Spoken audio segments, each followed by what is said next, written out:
Well, let's stay in the US because traders on Wall Street have been celebrating a new record on stock markets, and those gains look set to continue today. Let's have a look at the scene now at Friday's final bell. Cheers and applause all round look.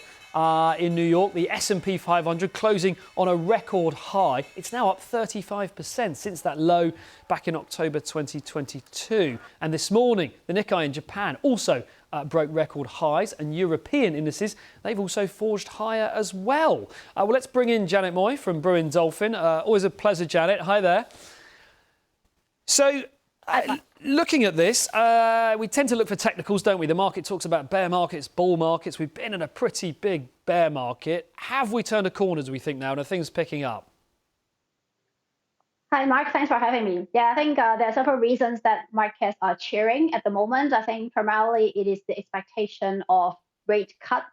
So the markets currently expect about 5 rate cuts in the US this year, which is a dramatic change from the aggressive rate increase environment we have seen in the past 2 years. So that's a reason for optimism. And secondly, I think there is a higher consensus view on the US achieving a soft landing, meaning that the economy can keep growing even though it is growing at a softer pace. So I think these two factors is a very strong reason why the markets are cheering. And of course, there are other factors like the enthusiasm on artificial intelligence. We saw particularly those semiconductor companies rallying in the share prices. Yeah, does it feel like, and incidentally, the markets in America have just opened and they're up even more than expected this Monday. Worth pointing out, though, that it's a bit of imbalance here. We do get some companies, the share prices plummeted, the values have gone down, while the other industries have really sort of kicked on. Is it still looking like there's a bit of lack of confidence out there until this really sort of cements in this turn? Yes, there has been a bit of a divergence. So last year it was primarily led by the technology companies, the mega cap space. And I think this year the rally could broaden a bit, given that we may get rate cuts and a soft landing scenario. So I do believe that we will see a broadening and a more sustainable equity rally in 2024. But there will still be volatility ahead, given there's still a lot of economic uncertainty, for example, on the geopolitical front.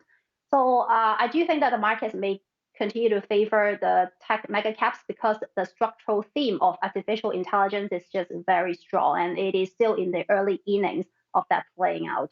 And what can we look for briefly, Janet, over the next week or so? We've got some more economic data coming out. Interest rates is the big thing, isn't it? When will they be cut? Is it the commentary now we're looking for, really, from the Fed, for example?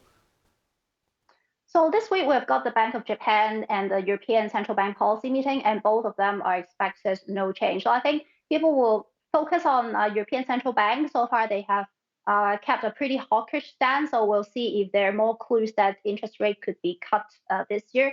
And in terms of economic data, of course, people will still be looking at the evidence of a soft landing. And actually, this week we are seeing a lot of corporate results. So we'll get big names like Netflix, Tesla, Intel reporting. So investors will be closely watching this. Yeah, we will indeed, Janet. Thank you so much for your chat time there. Janet Moy from Brewin Dolphin.